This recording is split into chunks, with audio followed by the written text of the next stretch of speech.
Hello friends, welcome to my channel. Today మనం 10th November 2025కి సంబంధించిన important current అఫైర్స్ని ఈ వీడియోలో డిస్కస్ చేద్దాము. మా ఛానల్ని కనుక ఫస్ట్ టైం చూస్తున్న వాళ్ళుంటే వీడియోని లైక్ చేసి ఛానల్ని సబ్స్క్రైబ్ చేసుకోండి. వీడియో కింద డిస్క్రిప్షన్లో టెలిగ్రామ్ ఛానల్ లింక్ ఉంటుంది. అందులో కూడా జాయిన్ అవ్వండి. డైలీ ఇంపార్టెంట్ కంటెంట్ ప్రొవైడ్ చేయడం జరుగుతుంది.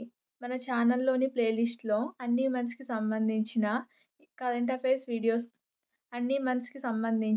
కరెంట్ అఫైర్స్ వీడియోస్ ఉన్నాయి. సో చూడని వాళ్ళు ఉంటే కనుక చూడండి. టుడే ఫస్ట్ టాపిక్ చూసినట్లయితే మరణాంతరం శరీరంలో రక్త ప్రసరణ ఆసియాలోనే తొలిసారి.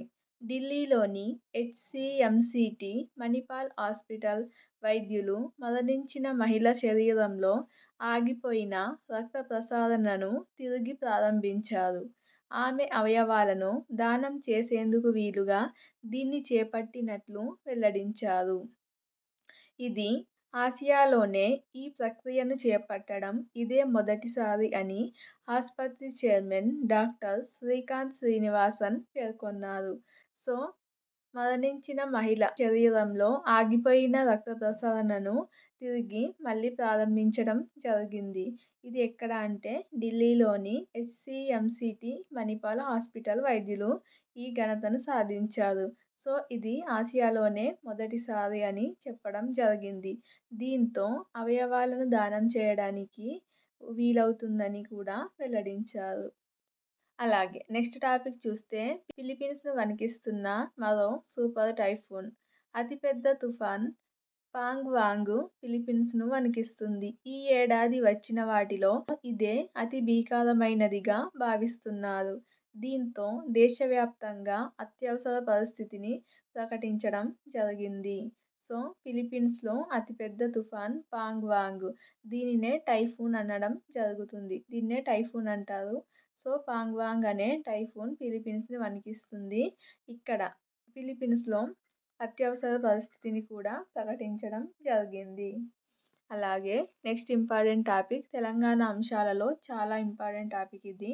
ప్రముఖ రచయిత అందెశ్రీ కన్నుమూత. ప్రముఖ కవి, రచయిత అందెశ్రీ ఈరోజు కన్నుమూయడం జరిగింది.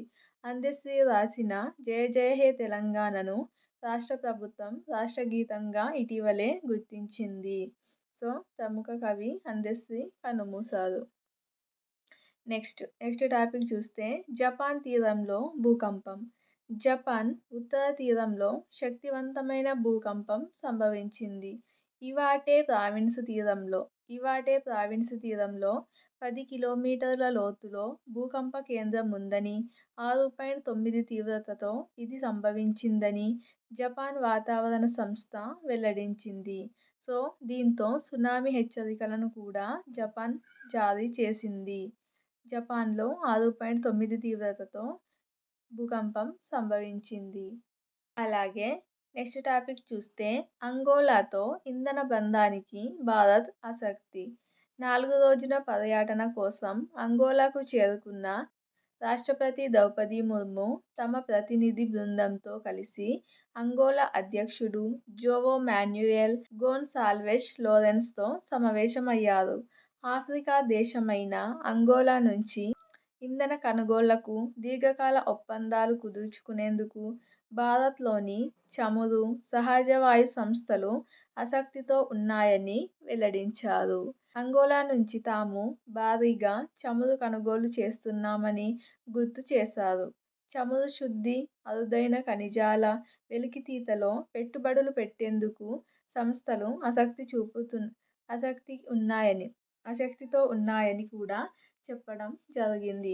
నిన్నటి క్లాస్లో కూడా డిస్కస్ చేసాము. భారత రాష్ట్రపతి ద్రౌపది ముర్ము అంగోలా దేశ పర్యటనకు వెళ్ళడం జరిగింది. అక్కడి నుంచి నెక్స్ట్ బోట్స్వానాకి కూడా వెళ్ళనున్నారు. అలాగే నిన్నటి టాపిక్లో బోట్స్వానా, దక్షిణాఫ్రికా దేశమైన బోట్స్వానా నుంచి 8 చీతాలను కూడా ప్రాజెక్ట్ చీతాలో భాగంగా తీసుకురాబోతున్నారు. ఇది ఫ్రెండ్స్ టుడే 10th నవంబర్ 2025కి సంబంధించిన ఇంపార్టెంట్ కరెంట్ అఫైర్స్ వీడియో నచ్చినట్లయితే లైక్ చేసి ఛానల్ని ఫస్ట్ టైం చూస్తే సబ్స్క్రైబ్ చేసుకొని చూడండి. అలాగే వీడియో కింద డిస్క్రిప్షన్లో టెలిగ్రామ్ ఛానల్ లింక్ ఉంటుంది. జాయిన్ అవ్వండి. Thank you.